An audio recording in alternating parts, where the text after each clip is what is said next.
बेलपत्री की माला बना रही हैं, मंदार के फूल लगा रही हैं, शमी के पत्ते लगा रही हैं। बच्चे ने फिर आवाज लगाई, माता मुझे बचा लो माँ, माता मुझे बचा लीजिए, माँ मुझे बचा लो माँ, माँ मुझे बचा लो माँ। पार्वती जी फिर खड़ी हुई और माता पार्वती जी ने शिलाखंड पर खड़े होकर वापस निहारा, कोई बच्चा नजर नहीं आया, कोई बच्चा नजर नहीं आया। बार बार माता पार्वती बच्चे को निहार रही है और बच्चा चिल्ला रहा है। बार बार पलट कर देखा जा रहा है। फिर जब देखा पार्वती जी ने कि कोई समझ में नहीं आ रहा कि आखिर हो कौन रहा है, कौन चिल्ला रहा है, कौन बोल रहा है, किसको मालूम। थोड़ी देर बाद मां फिर सेवा में तल्लीन हुई। शिव महापुराण की कथा कहती है, जब जब आप सेवा में तल्लीन होंगे, जब जब आप भगवान की सेवा में जाएंगे, जब जब आप किसी अच्छे कार्य के लिए अग्रण्य बनेंगे, तब कोई ना कोई आपको रोकने का प्रयास करेगा, किसी न किसी तरह से तुम्हें थामने का प्रयास करेगा, किसी न किसी तरह से तुम्हें रोकने का, अवरुद्ध करने का प्रयास किया जाएगा। पर तुम्हारी भक्ति प्रबल होना चाहिए, दृढ़ता प्रबल होना चाहिए।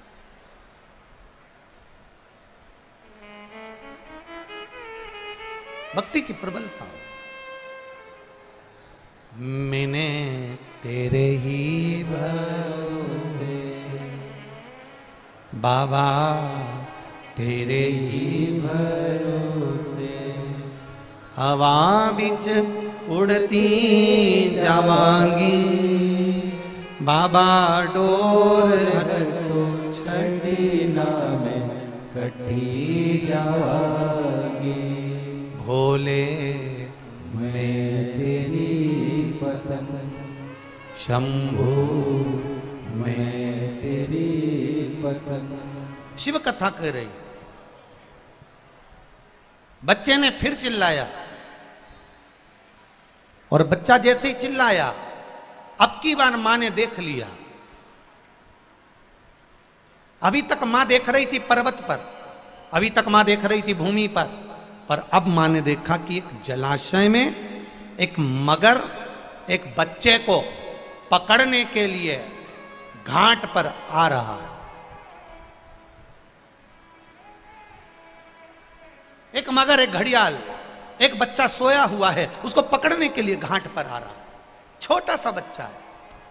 अब मां से रहा नहीं गया, मां से रहा नहीं गया।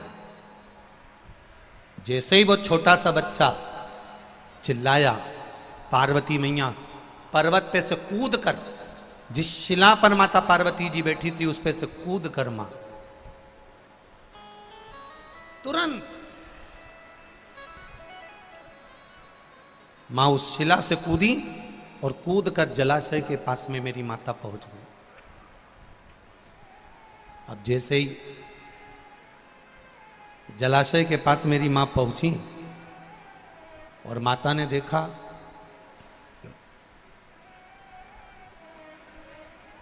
बच्चा चिल्ला रहा है, मां मुझे बचा लो, मां मुझे बचा लो, मां ये घड़ियाल, ये मगर, ये ग्रह मुझे खा जाएगा, आप बचा लो मुझको। मां जाकर घाट पर खड़ी हो गई और खड़ी होकर माता ने घड़ियाल को रोका, ए घड़ियाल, ए ग्रह रुक, ए ग्रह रुक जा, तू इस बच्चे को नहीं खा सकता, तू इस बच्चे को नहीं खा सकता। घड़ियाल मुस्कुराकर बोला, हंसकर बोला, पार्वती जी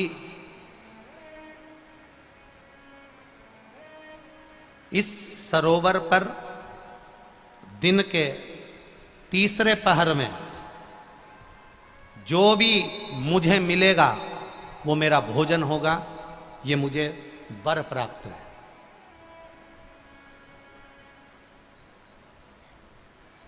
तीसरे पहर में जो भी मुझे मिलेगा इस सरोवर के तट पर वो मेरा भोजन होगा। अब देखिए, किसी किसी का एक समय होता है। जैसे आज बेटमा वालों की किस्मत है, आज बेटमा वालों का भाग्य है कि शनि प्रदोष के दिन आप ये पावन शिव महापुराण की कथा सुन रहे हो, तो ये आपका भाग्य है।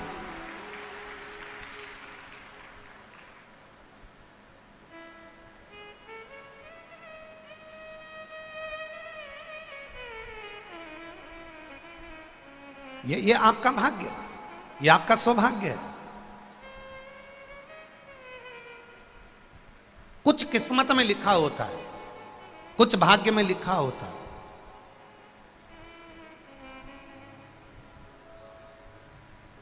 अब एक ग्रह, तुम इस बच्चे को नहीं खा सकते। ग्रह कह रहा है कि दिन के तीसरे पहर में जो भी मुझे भोजन मिलेगा मेरे घाट पर मुझे खाना है, क्योंकि ये मेरा आहार है, ये मेरा भोजन है, मैं इसको खाऊंगा। नहीं नहीं नहीं, मां कहती है तुम इसे नहीं खा सकते, क्योंकि ये मुझे पुकार रहा है, ये मुझे आवाज दे रहा है। और अगर ये मुझे पुकार रहा है, मुझे आवाज दे रहा है, तो तुम कैसे खा सकते हो इसको? तुम खा नहीं सकते। पार्वती जी कहती हैं तुम इस बच्चे को छोड़ दो। ग्रह कहता है ये बच्चा कौन है, तुम्हें मालूम है क्या? किसकी संतान है, तुम्हें मालूम है क्या? एक बहुत सुंदर संवाद ब्रह्मवेत्ता पुराण का है। आज शनि प्रदोष के दिन आप लोगों को थोड़ा स्मरण में ला दूं। किसी भी चीज का उद्यापन करो, 16 सोमवार का उद्यापन करो, चाहे तुम शुक्रवार का उद्यापन करो, चाहे तुम सोमवार का उद्यापन करो, चाहे तुम एकादशी का उद्यापन करो, चाहे तुम प्रदोष का उद्यापन करो, चाहे तुम जिस भी व्रत का उद्यापन करो, शिव महापुराण की कथा कहती है अपने घर के लोगों को गिनने से पहले बाहर के लोगों को गिनना जरूरी है। थोड़ा ध्यान देना। और आप लोग क्या करते हो?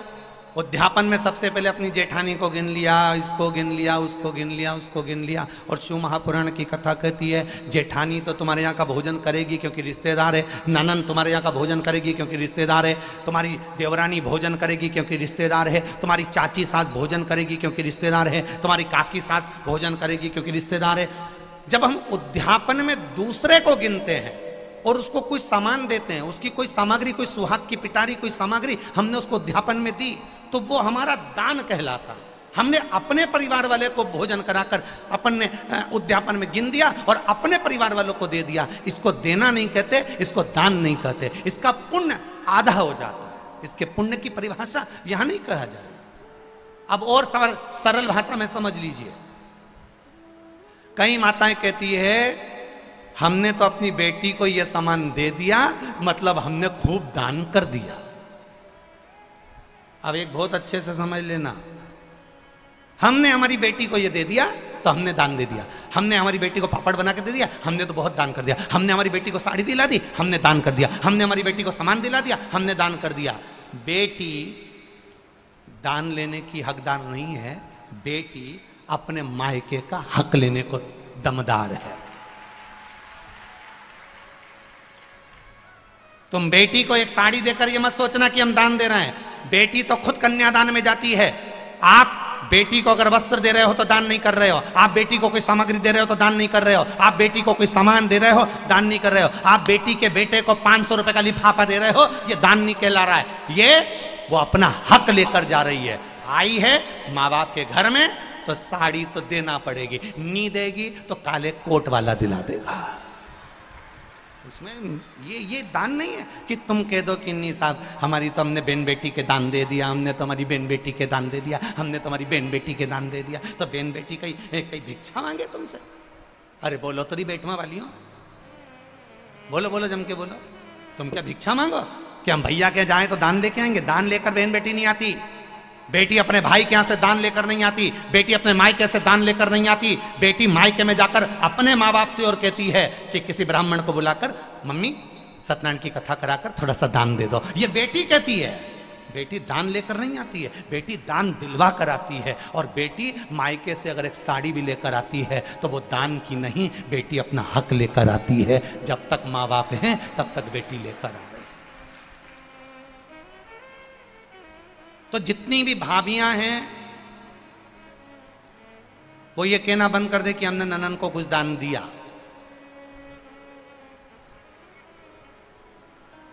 दान नहीं, हम जानते हैं तुम अगली बार हमें बेटवा नहीं बुलाओगे इस बात के लिए, भले मत बुलाओ।